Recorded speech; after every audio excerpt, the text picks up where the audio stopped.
Street with a blowout, 114-89. Mikal Bridges had 25.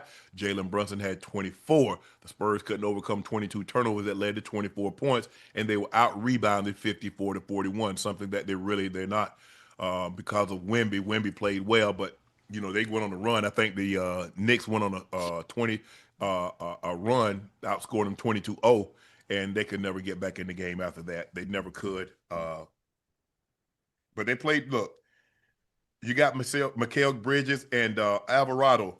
Mm-hmm. He comes in the game and he's a spark plug. And you knew he would be that type of guy that Yeah. the Knicks crowd would love because he plays Mm-hmm. with a lot of energy. They like that. A lot of hustle, a lot of grit. He's gonna make a big shot. He's gonna get you a couple of turnovers. He's gonna get the crowd energized. I'm not surprised that the Knick base love him as much as they love him. Much. I'm Mm-hmm. trying to pull up this. No, I don't want this game. Uh, Scores here. Mm-mm-mm-mm. Where is it at? Oh, here it is. Yeah, Champagne 3 points. Wemby was 25 and 13. But they shot terrible from the three. 9 of 34, 24, 20, what's that, 26%, 42% from the floor. Mm-hmm. And the mere fact that they only had 89 points lets you know. Um, but they had OG had 12, Carl Cat had 12, Josh Hart almost had a triple double. He had 10. Mikal Bridges had 25. Brunson had 24. Dewari had 14. Mm-hmm. But they got overall contribution. And look, From everybody. yes, they did, and It- like and the Knicks want to play, want to play. They got Mikal Bridges, who's a wing mhm. defender. They got Josh Hart, who can defend. They got OG can defend. Right. Mitchell Robinson comes in and he can bang and he can defend. Mm-hmm. But they do a great job. They do a great job of creating chaos and and, Mm-hmm. and, and turning turnovers into points. And that was really the difference in the ball game. They just kept turning the Spurs over. The Mm-hmm. Spurs couldn't protect the ball, and they're gonna have to do a better job of that. Look, they had won 11 games, had been playing really, really well, and to play at the level. I don't think they were going to go undefeated heading into the postseason, Right. but I think I think the coach is pleased with the way they played thus far. But Mm-hmm. today was just one of those games, a nationally televised game. It's an Mm-hmm. early game. They don't Right. normally play that early, Ocho. Mm-hmm. But give those guys credit. They played the Knicks played an unbelievable game today, and they Yeah. got the win in blowout fashion. And the Knicks needed this too, huh? They needed Yes. this. They haven't been playing too well, especially as a group collectively. The way they played today is how they can play it. They can find some type of balance, not too high, not too low, but find a even keel way to play collectively as a group the way they did today. They can make some hay and make some noise similar to what they did last year. I know I've been watching Stephen A. He's been upset with the Knicks Hmm. the past few games and what they've displayed out there as far as the product is on the court.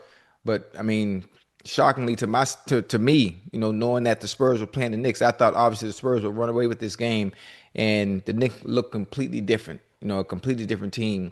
Watching them play today.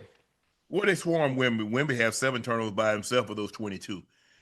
You can't turn the ball over like that because now you get runouts, Hmm.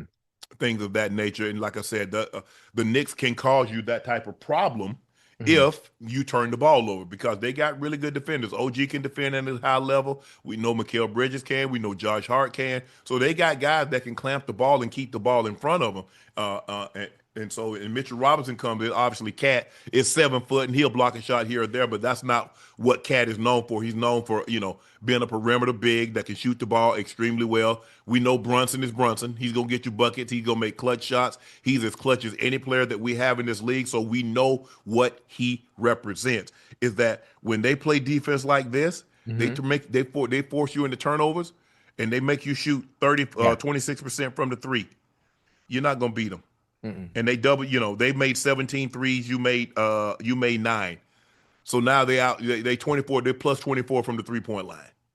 So if somebody's plus 24 from the 3-point line and they force you into 22 turnovers, this is probably what's going to be the outcome of the game. You're probably going to get blown out. Yeah. It's really that simple. It's really that simple. And so give the Knicks credit. I mean, I'm sure Stephen A is happy about this. Happy, but not satisfied. Right. Um, because he knows they got an uphill struggle because Boston has played well. Boston is playing extremely well. Um, Toronto's putting that thing together. Toronto's better than people think. I watched them the other night. You know, Scotty Barnes and Bi. Those guys, Hmm. those guys are playing. R.J. Barrett. They got some scores over there. They're playing really well. Jakob Portal. Um, they're better than you think. Now, do I think they can beat the Knicks in the seven? Nah, I don't. I don't Mm-mm. think, when it's all said and done, it's probably going to be Boston and probably the Knicks looking like shaping up. Ocho look Right. like it's going to be Boston and the Knicks. If I had to bet anything, um, I like Philly, but I just Eh, don't know if Embiid. Embiid's going to be healthy enough. Tyrese Right. Maxey is going to be Tyrese Maxey. Edgecombe is going to do Edgecombe things. They probably, I don't know if and when PG is coming back. But Hmm. if you was like, okay, Shannon, who do you think is going to be in the Eastern Conference Finals? I'd probably say Boston and the Knicks. And that's an old rivalry that they had. Hmm. Well, it happened last year. I don't know if we'll ever get those '80s rivalries like it once was, but we'll see. We'll see. The Knicks played well today, and they needed this ball game. They definitely needed this ball game more than the Spurs. The Yeah. Spurs needed it to try to keep pace with OKC. Because the thing is, like all things being equal, like I think they probably need the home court more than OKC because Hmm. the type of ball the OKC play, it does travel. They got a lot of wings. They got 5, 6 guys that can defend at an elite level. Shea, you already know, pencil Shea in for 30. You just pencil him in for 30 because you know he's Automatically. gonna get there. Yeah. And so now you get a couple of those other guys to come along with him. You get Chet, you get J Dub, you get Wallace, you get some of those other guys, Isaiah Joe, you get some of those other and Caruso. He always shows up in big games. He's Hmm. gonna make the right play. He's gonna create chaos. He's gonna create turnovers. He's gonna knock down a big three. He's gonna get a big steal. He knows what these moments mean. Having played on that Lakers championship team Hmm. and before that and last year, he was a big reason why they won the championship last year. Some guys just understand the moment and they Right. can rise to the occasion in said moment. And Caruso is definitely is one of those guys. So the Spurs look 11 straight games, Ocho, to get back in this thing.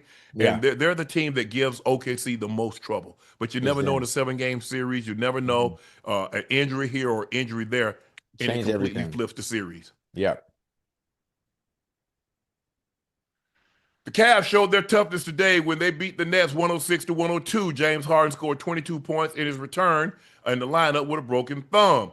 Keon Ellis also played with a fractured finger today and still was able to put up 5 blocks and 3 steals. The Cavs got a defensive menace at the trade deadline from the Sacramento Kings. Uh, yeah, look, the thing is that I think that it's on his non-shooting hand. James is a lefty, and I think it's his right thumb. Right. Yeah. Um, he played well today in his return. I think he had 22, 9, and 7. I say something like that. The bigs played okay. Hmm. I thought Evan Mobley played well. You look at this graph. I don't know if you guys can see it, but Detroit 45 and 14, the 1 seed currently. Boston 40 and 20, the 2 seed. The Knicks are 39 and 22, the 3 seed. The Cavs are 38 and 24, the 4 seed. Toronto 35 and 25, the 5 seed. So if the season ended today, Cleveland would face Toronto. The Knicks would face the 76ers. Hmm. Boston would face the Magic, and Detroit, well, would play the whoever wins out of the 7-10 matchup. But look, it's close. Obviously, it's not as um, what is 3 and 6? 3 and 6 is a bigger separation than what it is in the Western Conference because it's only Hmm. 2 games separating 3 from